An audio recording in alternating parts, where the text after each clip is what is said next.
Hi, my name's Phil. I'd like to talk about politics, and in this video, I'd like to give a bit of an update for subscribers on what I'm sort of trying with the channel.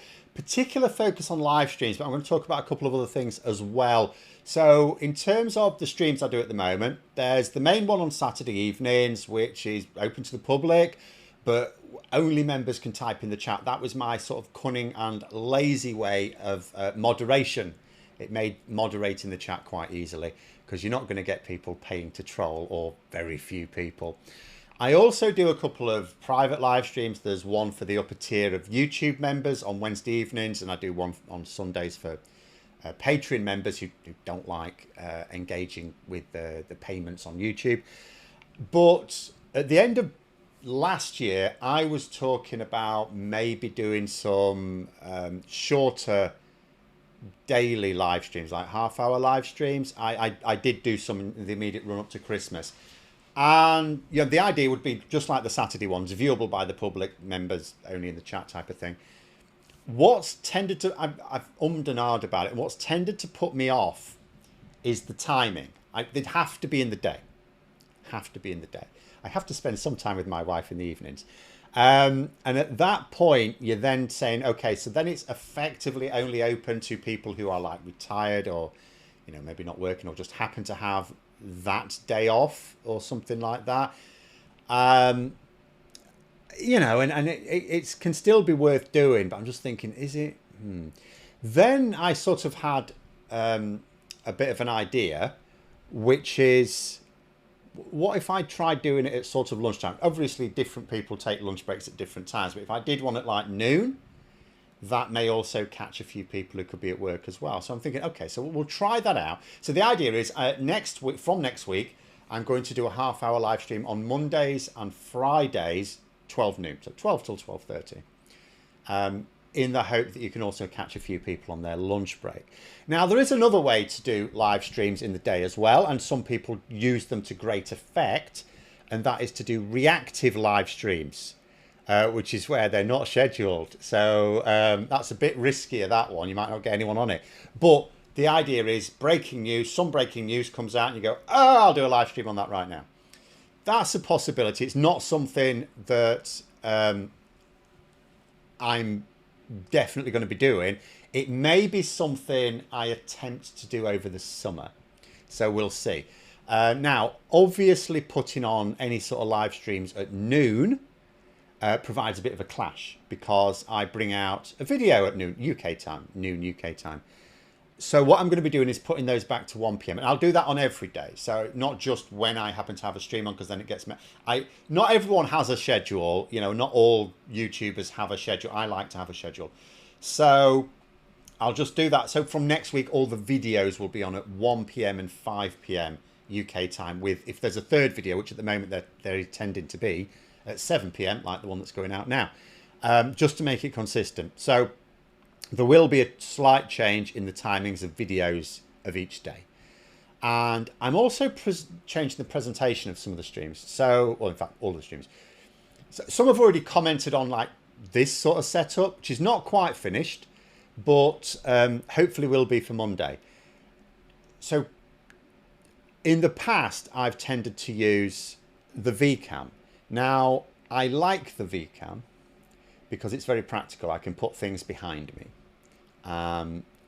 So yeah, but I also accept it's not as visually appealing. At the moment, it looks particularly bad because the lighting is not set up for it. It's set up for this, or it's half set up for this. I have some more setting up to do, but it's not at all set up for the VCam. But I also accept that something like this, although for me, I go, it's just not as practical.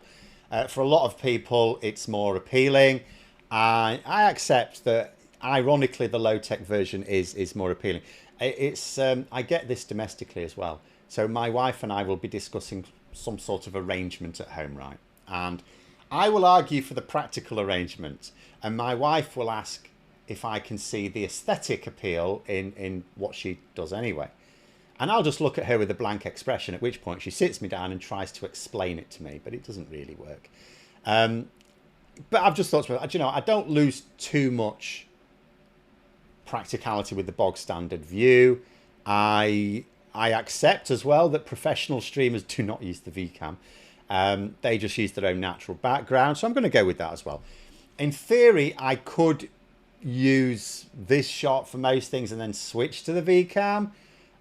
But, you know, as I say, like you'd need a different lighting setup for both.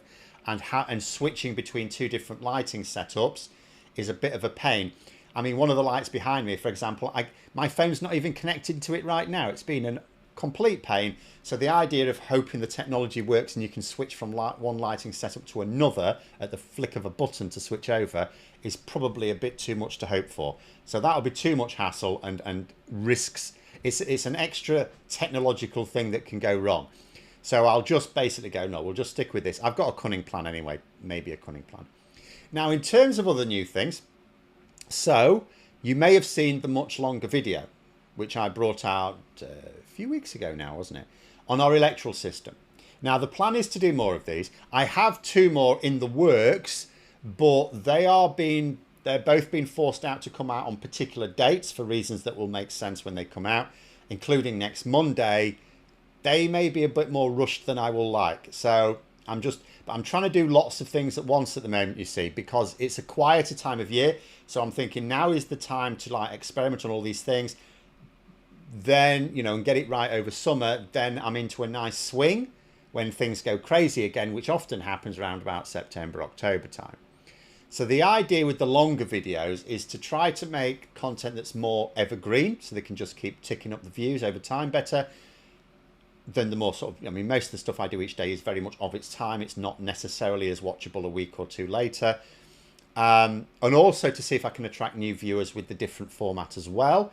You may have noticed as well a different thumbnail for the more geopolitical focused videos, which there are several of at the moment because of everything that's happening in Iran.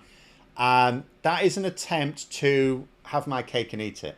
So it's an attempt to have a slightly different design of thumbnail to distinguish the fact that it's sort of not entirely focused on British politics, but in a way which is still a familiar enough design for regular viewers. I've got a similar one for climate issues as well, but I haven't deployed that one yet. That may not be far away because that's topical. Whereas the longer videos have the completely bespoke thumbnails because they're very standalone videos. But they are still designed with my core audience in mind. I'm not trying to appeal to a different audience. That's fatal. That is how you kill YouTube channels. If you've got a different audience in mind, you do a second channel. So I'm basically entering what I'm hoping now is the last phase of experimentation mode, which I've been in for the last month, with the aim of then fine-tuning over summer. So because it's naturally quieter over summer anyway, July, August time, so that then I think I'm back into the swing of things and on top of everything, know what I'm doing when we return sort of late summer, autumn time. But let me know your thoughts in the comments below. As always, thanks for listening, and until next time, I'll see you later.